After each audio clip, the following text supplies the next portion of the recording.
being spring, we, especially the past week or two, we've noticed a number of residents out and about raking leftover leaves, branches. I do also want to remind residents that there is no spring leaf pickup. So if you have raked your leaves or any of those items to the curb, they will sit on the curb. The proper process is to actually bag all that material and sit that material out with your trash pickup. Another thing, grass clippings. Notice people out and about cutting grass. If at all possible, make sure when you discharge those clippings from your mower, that is not going out into the street.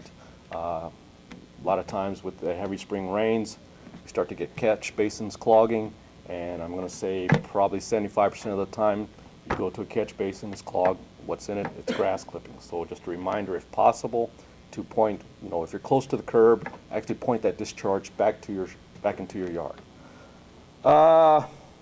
Another item, spring is also yard and garage sale season.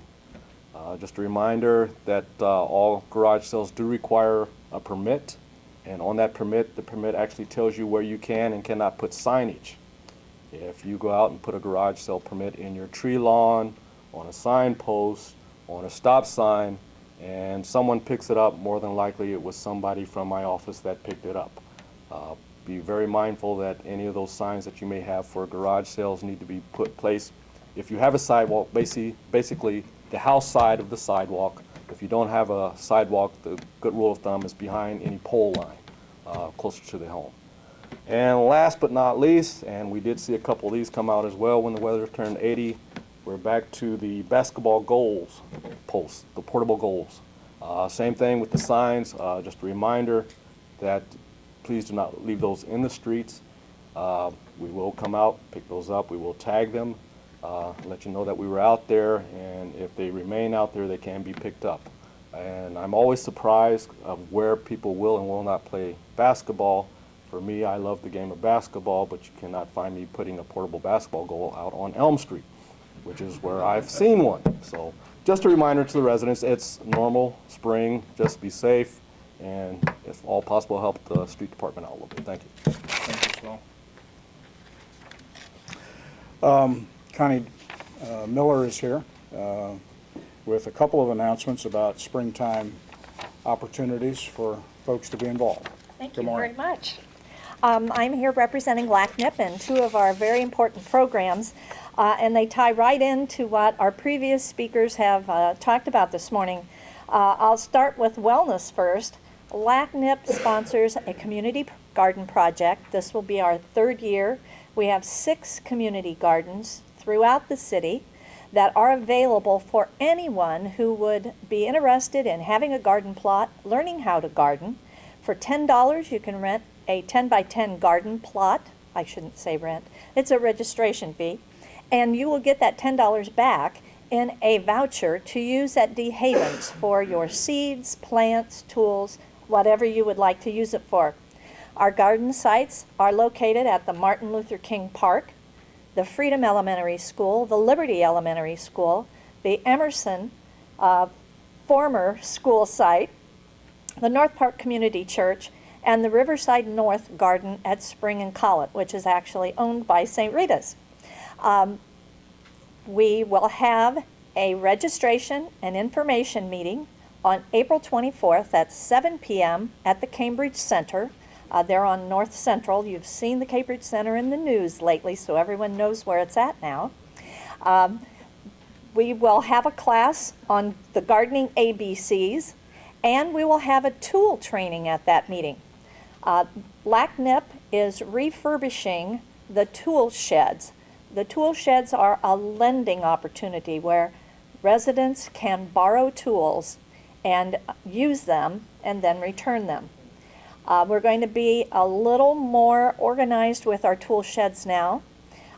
If you want to borrow a tool, you need to be a member of a LACNIP neighborhood association or organization, and you have to go through some tool training in order to be able to borrow, because there will be power tools available for people to borrow, and we want to make sure everyone is safe. So we want you to have a little bit of training to know how to take care of that tool, how to operate it, and how to bring it back in the condition that it left. So all those activities will be rolled into one on April 24th at 7 at the Cambridge Center. If you have an interest in gardening, we would like to see a lot of St. Rita's employees taking advantage of that garden at Spring and Collett. There are about 40 raised beds there, and it's a great opportunity to get exercise and raise healthy food and bring your kids and teach them what healthy eating and growing is about. The other activity I want to talk with you about today is the Ottawa River Cleanup. This cleanup was started in 1993, and we've been doing it every year. We go out and pick up trash along the Ottawa River. We'll be meeting at the Red Cross Chapter House at 610 South Collett on Saturday, April 28th. We begin at 8 a.m. in the morning. You'll get trash bags to go out and pick up the trash. We ask that you dress appropriately for the weather. Bring some gloves with you if you have them. We will have goggles and gloves available for those who don't have access to those. You'll get a t-shirt, you'll get a free lunch, and you'll get a certificate of appreciation. We want to really encourage you to come and take advantage of that.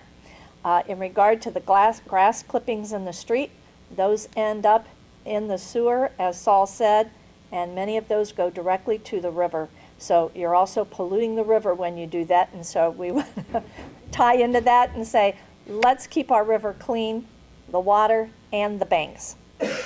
Anyone have any questions for me about any of our events? Great, thanks. Thank you, Connie. Lots of opportunities. Also, firefighter Andy Hefner is here along with Connie Dersham to talk about another spring maintenance activity that is being undertaken. Andy? Oh, and Nell. All right.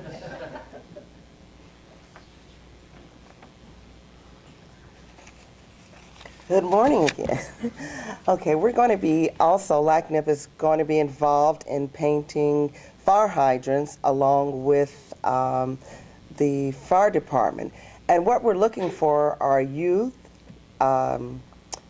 groups from churches, different organizations, to be able to come out and help neighborhood associations paint these fire hydrants. And Andy's going to tell you a little bit how he's got everything organized.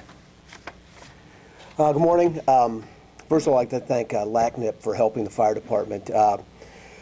Budgets are stretched thin, people are stretched thin, so any help we can get is actually going to be dynamite. What we're looking for, as you said, youth, say about 13 on up. Anybody from 13 up can help paint fire hydrants. What we've done at the fire department is we've gathered up all the tools, the paints, and paintbrushes, thinner, gloves, things of that nature. Anything that's going to be needed to help paint a fire hydrant. We're setting up lists in the neighborhoods of the hydrants that need to be painted. On the surface, it looks to be just like painting hydrants, but actually I kind of think we look at it in a different way. It gives children ownership of their city. It allows these kids to do something positive, and they're able to look and say, I did that. It may just look like I painted a hydrant, but it brings them a little farther along, says, we have to take care of the city. It's not going to be other guys or other people. We now are involved. And that's kind of the way I'm looking at this project, is these children can now actually take ownership of a city that we're going to leave to them. So, is that about it? All right, thank you. That's great. Thank you. Again, great ideas percolating out of LACNIP, and lots of opportunity for people young and old to be involved. Lastly, Justin Blumhorst is here from the Lima Regional IT Alliance with information about an upcoming training opportunity, a day-long set of seminars on information technology. Yes. Well, thank you, Mr. Berger. Yes, I'm with the LRETA. I'm the secretary of the board of directors of LRETA. Been on the board since June of 2010. My day job is actually I'm the IT director of Capabilities Inc. But with LRETA, the board it's a really good group, and what we do there, we have monthly meetings. And I'm kind of surprised we get any work done sometimes. We had such a good time at the meetings. But a little background about LRETA. We're a spinoff of an economic development project for Lima, Allen County that was led by Mayor Berger, actually. The mayor's still involved in our organization today, and he's always has great advice and input for our organization. We're incorporated as a nonprofit organization. We've been around since 2008, but we're a venue for IT professionals and super users to meet and share ideas. I consider myself much more of a super user, so anyone who gets involved with LRETA, they never really feel out of place. We kind of really go out to anybody who really is interested in information technology. But our mission is to provide services that include professional networking for IT professionals, member-driven training, educational opportunities, and vendor-sponsored technology sessions. To accomplish these goals, we have two major events that we have. We have a monthly Bit Talks, that's where we bring like a vendor or a topic, and a speaker will come and kind of give a discussion about the individual IT topic. And that's once every month. And then we also have our annual conference, which is actually upcoming this year. It's our 4th annual. It's going to be held downtown here at the convention center. It's actually going to be on Thursday, April 19th from 8 to 5. And the great thing is the registration includes free breakfast and lunch, so that's always a benefit. But there's also, I think we got 10 or 12 door prizes for anyone who signs up too, so there's a lot of good things that you can get. I think last year we gave out some iPads and printers for people who were attended. But the all-day event will showcase many information technologies. Last year we had 180 attendees. This year we're shooting to get 200. But at the event we highlight case studies presented by our own community members. So we've got 20-minute and 45-minute breakout sessions that go around all day. And some of the sessions this year will include topics such as bring your device to work, cloud computing, video conferencing, and many others. Our local IT vendors have been on hand to answer questions about all the different technologies they have. So it's really, for me, it's great to see what all is out there. Technology is always evolving, it's always kind of coming forward, and we feel like this event is great for both the companies, the vendors, and the individuals to get an idea of what's out there to really keep up to date. But the vendor support and sponsorships are amazing this year once again. Last year we had 24 vendors. We're shooting to have just about the same number this year. Some of the vendors this year include SMS ProTech, Perry Corporation, CenturyLink, SateRita, Exagrid System, the City of Lima, the Lima News, HP, TSC, and Beam Software. But the conference, we're feeling it's going to be a very informative and exciting day for all who attend. Right now, we actually have 250 associate and members of LRETA, and we're also in the midst of our annual member drive too. So we're looking to expand the ranks and kind of get more people involved in our organization. So if anyone's interested in more information, they can definitely ask me. I'll leave all my information so anyone can contact me too. But once again, we just like to say no one ever feels out of place at this group. If you have an interest in information technology at all, there's a spot for you here. But joining can really take your organization and your personal goals kind of to get to the next level. So we also have a website where you can find more information. It's lrita.org, LRITA.org. You can get more information there. You can sign up for a conference, and you can sign up for membership. Also, we have a group on LinkedIn, too, where we share all kinds of ideas. People ask questions, job openings, just a little bit of everything. But if you just search for LRETA on LinkedIn, if you're a member, you can find that. So once again, thank you very much. The fee for the April 19th. Yes, it's $20 to attend, and that gets you in all day. And if you're a member? If you're a member, it's only 10. So it's and you can sign up for membership at the same time and kind of do the 2-for-1 kind of thing. All right. Thanks, Justin. Thank you. As Justin mentioned, we started LRETA a number of years ago really as a part of our need to be able to market to companies the fact that we have technical resources in our community. And that includes not just the fiber that stretches in a number of ways around and about the community, but also the human resources that is represented at our companies, at our educational institutions, and other organizations. So it's become, I think, a thriving organization, and really does provide a terrific source of ongoing education and training. So we want to encourage people to